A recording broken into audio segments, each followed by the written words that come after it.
Le mariage précoce est une réalité au Burkina Faso. Le ministère de la Promotion de la Femme compte venir à bout de ce fléau. Réau est désormais doté d'un collège privé évangélique.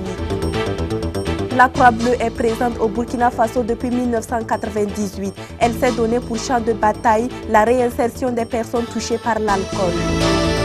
Du côté de l'international, un accident a coûté la vie d'une petite fille au Brésil. L'accélération hors norme du réchauffement climatique inquiète l'ONU. C'était là les grands titres. Le développement vous sera livré dans peu de temps. Mesdames et messieurs, bonsoir et merci de nous recevoir chez vous. Comme je vous le disais en début de titre, plus de 44% des femmes mariées au Burkina Faso l'ont été avant l'âge de 18 ans. Preuve que le mariage d'enfants est une réalité. Et c'est pour y venir à bout que le ministère de la Promotion de la Femme a tenu un panel ce matin. Les détails avec Odette Zouanguena. Le mariage d'enfants constitue une problématique non négligeable au Faso, étant donné que ses conséquences ont des répercussions sur le développement socio-économique du pays. En effet, le rapport de l'étude Pays Sigui 2018 stipule que plus de 44% des femmes mariées l'ont été avant d'avoir l'âge de 18 ans, contre seulement 3% des hommes. Ainsi, les 2/3 des personnes mariées avant d'entrer dans l'âge adulte sont des femmes, ce qui constitue une violation aux droits fondamentaux des adolescentes. Et c'est pour endiguer la pratique que le ministère de la Femme, de la Solidarité nationale et de la Famille, en prélude à la présentation de vœux des femmes du Burkina à Sika Kaboré, a organisé ce panel dont le thème est « Lutte contre le mariage d'enfants au Burkina Faso, un défi commun pour la protection des droits de la fille et la promotion socio-économique des femmes ». Nous avons souscrit à des textes internationaux, dont par exemple le Code la Convention des Nations Unies relative aux droits des enfants. À l'interne, nous avons le Code des personnes et de la famille. Et tous ces textes-là, normalement, devaient permettre de protéger les enfants. Mais malheureusement, il se trouve que même à l'interne, notre propre code avait une faiblesse dans ce domaine parce que le code, et selon notre code, heureusement qui est en révision d'ailleurs, la jeune fille pouvait être mariée à l'âge de 17 ans. Et qui dit 17 ans, c'est dire qu'elle n'a pas atteint la majorité, donc elle est toujours enfant. Mais cela est en train d'être corrigé par la relecture de ce texte juridique. Désignée championne de lutte contre cette pratique au Faso, l'épouse du chef de l'État a préconisé la sensibilisation. Pensons qu'avec la sensibilisation, à force de répéter, à force de faire comprendre aux gens que c'est une pratique qui n'est pas bonne, parce que, comme Madame le ministre l'a dit à l'instant, elle a des répercussions non seulement sur la santé morale, mais également sur la santé physique, mais également sur le développement économique de la femme dans notre pays. Donc, à force de répéter cela, nous espérons et nous pensons fortement que le message va passer et que progressivement, cette pratique va s'arrêter. L'ensemble des participantes et participants venus des 13 régions du pays seront outillés sur des thématiques telles que ampleur, cause, conséquences du mariage d'enfants sur l'économie, ainsi que les actions menées, les défis et les perspectives pour un abandon total de la pratique au Burkina Faso. La ministre Laure Zongo-Yen est revenue sur les causes et les conséquences de la pratique au Faso. Elle s'exprime toujours au micro de Odette Zouanguena. Les causes profondes du mariage d'enfants au Burkina Faso sont la persistance des normes et valeurs sociales contraires aux droits de la fille. Nous avons les rapts, les échanges de filles entre familles, le don de filles et j'en passe. La pauvreté des ménages et l'existence d'un vide juridique pour ce qui concerne le mariage coutumier et religieux. À ces causes, on peut ajouter l'insuffisance d'informations, la faiblesse de l'offre des services d'action sociale, de santé, d'éducation et de formation professionnelle. Le mariage d'enfants a bien des conséquences néfastes telles que la déscolarisation, l'accentuation des violences conjugales, les grossesses précoces, les accouchements difficiles se terminant souvent par des fistules obstétricales, les accouchements prématurés et les avortements, les naissances multiples et rapprochées, le retard de croissance staturo-pondérale de la femme, la morbidité et la mortalité maternelle et néonatale élevée. À ces conséquences, on pourrait ajouter le sentiment de rejet et d'exclusion sociale des victimes. Ainsi donc, les conséquences de la pratique de mariage d'enfants sont multiples et posent fondamentalement un problème de sécurité humaine chez la petite fille parce qu'il compromet la santé, l'éducation ainsi que les possibilités de réalisation de son potentiel.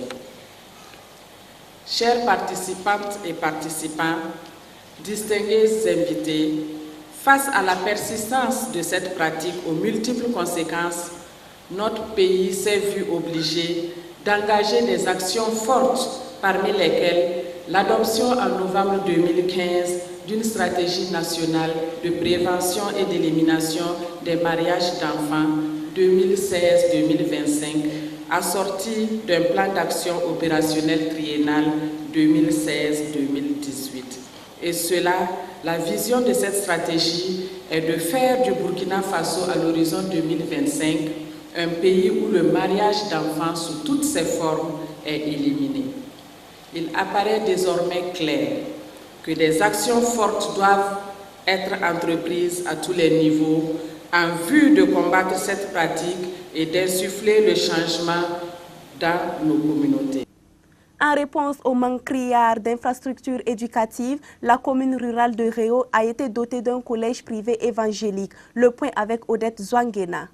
Traduit du Gurunsi au français, Cheleyi signifie s'adosser à Dieu. C'est ce nom que ce promoteur a donné à ce collège qui a ouvert ses portes en 2014. Cette espérance en l'Éternel n'a pas été vaine puisque 4 ans après, Eugène Bationo a réuni autorités administratives, ecclésiastiques, coutumières, amis, parents, élèves, connaissances ce 13 janvier 2018 pour l'inauguration du dit établissement. Je me suis inspiré de la vision d'un grand homme que je suis obligé de nommer ici, le pasteur Samuel Yameogo, qui a eu à me recruter moi-même d'abord au CP1, dans cette même commune, à l'école évangélique.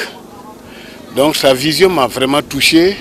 Et je pensais que si Dieu m'a permis moi aussi de mettre à ma disposition un minimum, je pense que je devrais mettre ça à profit aussi pour soutenir mes frères, mes enfants, aussi à booster loin de l'ignorance.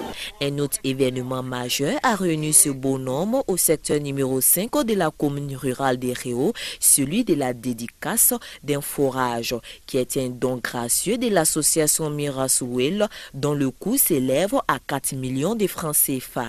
Le forage ainsi que l'infrastructure scolaire viennent résoudre un tant soit peu les besoins de ses habitants et ainsi soulager l'État. Le développement passe par l'éducation et la formation.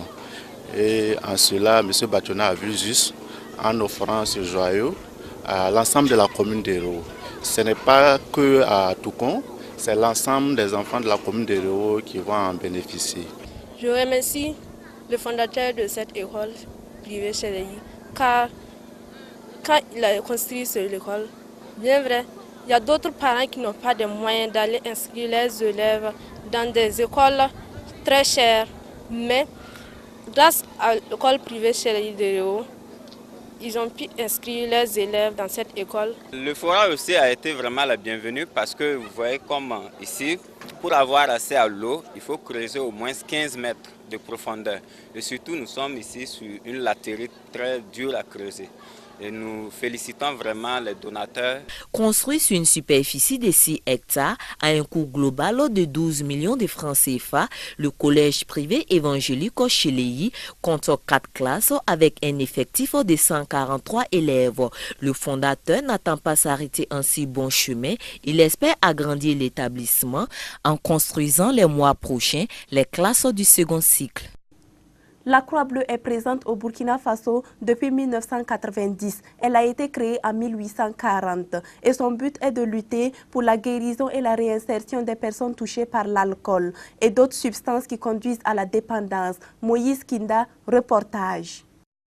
La Croix-Bleue du Burkina Faso a initié les 12, 13 et 14 janvier 2018 une session de formation de près de 100 jeunes venus de plusieurs horizons sur les méfaits de l'alcool et le tabac et aussi les outils techniques pour combattre ce mal qui ravage tant de jeunes chaque année. Voilà, nous sommes rencontrés pour fonder la Croix-Bleue burkinabé. Évidemment, quand il m'a exposé son idée, j'ai trouvé que c'était une très bonne chose. Étant infirmier d'État, connaissant les méfaits de l'alcool et de la cigarette sur le point sanitaire et travaillant dans un service de sensibilisation pour la santé, j'étais bien placé pour l'épauler dans ce qu'il devait entreprendre. Donc je n'ai pas hésité à m'engager aux côtés de lui. La Croix-Bleue est présente au Burkina Faso depuis 1998. Elle a pour but de lutter pour la guérison et la réinsertion des personnes touchées par l'alcool et d'autres substances qui conduisent à la dépendance. D'autant plus que l'alcoolisme est une maladie particulière qui est souvent vue par l'homme de la rue comme une mauvaise conduite. S'il boit, s'il est alcoolique, c'est de sa faute. Et nous, à la Croix-Bleue, nous disons non. Un alcoolique, ce n'est pas un pécheur, un alcoolique, ce n'est pas un délinquant, un alcoolique, ce n'est pas une mauvaise conduite, mais c'est une maladie. C'est nous, la Croix-Bleue, il y a 100 ans, qui avons sorti l'alcoolisme des rues de Londres, des rues des grandes villes d'Europe, pour ramener cette problématique au niveau des hôpitaux.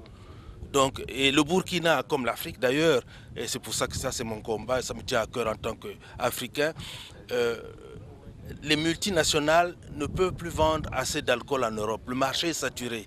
Et de plus en plus, ces multinationales visent nos pays jeunes, l'Afrique et l'Asie, où la consommation d'alcool va de manière croissante, y compris même dans des pays comme le Burkina. Alors nous devons nous battre pour ça. Parce qu'un pays où il y a l'alcoolisme, vous voyez, c'est d'abord pour les services publics, pour la santé publique, des millions qui s'en vont. On perd des énergies, on perd des hommes. Il faut qu'on travaille ensemble. L'alcool est un grand fléau dans le monde. Selon l'Organisation mondiale de la santé, on estime que l'usage nocif de l'alcool entraîne plus de 3 millions de décès chaque année, en grande partie les jeunes. La consommation d'alcool est le troisième facteur de risque de maladies dans le monde. Pour le président fondateur de la Croix-Bleue Burkina, c'est une joie immense de voir toute la population mobilisée autour de cette cérémonie. En plus du château d'eau construit grâce au soutien des partenaires suisses, plusieurs autres infrastructures seront réalisées dans les mois à venir, telles que des écoles et autres. Ouvrons à présent la page internationale. À Rio de Janeiro, une voiture a fini sa course sur une terrasse après avoir ôté la vie d'un nourrisson. Les explications dans cet élément. Un accident a coûté la vie à un nourrisson sur la plage de Copacabana au Brésil. Ce jeudi, le véhicule a foncé sur la foule dans ce lieu prisé de Rio de Janeiro, particulièrement fréquenté à cette période de l'année. 15 piétons ont été blessés et une fillette de 8 mois est décédée. D'après la police, le conducteur dit avoir souffert d'une crise d'épilepsie. Les autorités écartent pour l'instant l'hypothèse d'une attaque terroriste. Je n'ai pas vu la voiture, enfin je l'ai pas vraiment vue. C'était une petite voiture normale de couleur noire, je crois. Le conducteur qui a pris la fuite a été interpellé par les forces de l'ordre d'après les médias brésiliens. Il aurait perdu le contrôle de son véhicule qui a traversé la chaussée avant de finir sa course sur une terrasse. Le Pakistan craint un tueur en série après la mort d'une fillette retrouvée dans une décharge de la ville. Constat. C'est dans cette décharge de la ville de Kassour que le corps de la petite Zeynab a été découvert. Une mort qui indigne tout le pays et qui fait craindre l'existence d'un tueur en série. छोड़ के खुद स्कूल में खुद छोड़ने जाते हैं, उधर से खुद लेके आते हैं और हम लोग अपने Zeynab est le 12e enfant violé et assassiné en 2 ans dans un rayon de 2 km autour de la ville. Dans au moins 6 cas, la police a retrouvé le même ADN et le mode opératoire est identique. I would say 70-80%, even 90% of these cases, they do tend to have the same kind of injuries inflicted to them. Strangulations, having burn marks, scarring, and wrist cuts. Pourtant, une loi sanctionnant les agressions sur mineurs a été votée en 2016, mais l'éducation sexuelle étant inexistante dans ce pays très conservateur, beaucoup craignent que ces abus ne soient toujours pas signalés. L'accélération hors norme du réchauffement climatique plonge plus d'un pays dans la désolation. L'Organisation des Nations Unies en est tout de même inquiet. Le réchauffement de la planète s'accélère à un rythme exceptionnel, s'inquiète l'ONU. Les 3 dernières années ont été les plus chaudes jamais enregistrées sur Terre, a annoncé ce jeudi l'Organisation météorologique mondiale. Des incendies aux inondations, en passant par la sécheresse, la Californie a illustré cette année l'ampleur des phénomènes climatiques extrêmes favorisés par cette nouvelle donne. Et les données collectées confirment cette tendance générale liée aux concentrations de gaz à effet de serre. Le passage d'Irma a lui aussi témoigné de puissants cyclones qui ont tour à tour balayé les îles des Caraïbes, comme ici à Saint-Barthélemy, dévastées par des vents d'une rare violence. 2016 a battu tous les records puisque le thermomètre a affiché 1,2 degré de plus par rapport aux températures observées à la fin du 19e siècle qui servent de valeur de référence. Une hausse inédite sous l'effet du courant équatorial El Niño, mais l'accord de Paris de 2015 qui devait permettre de contenir ce réchauffement est déjà fragilisé par le retrait des États-Unis. Mesdames et messieurs, ainsi s'achève cette édition. Merci de l'avoir suivi. Toute l'équipe de Canal Vimkwera se joint à moi pour vous souhaiter une excellente soirée.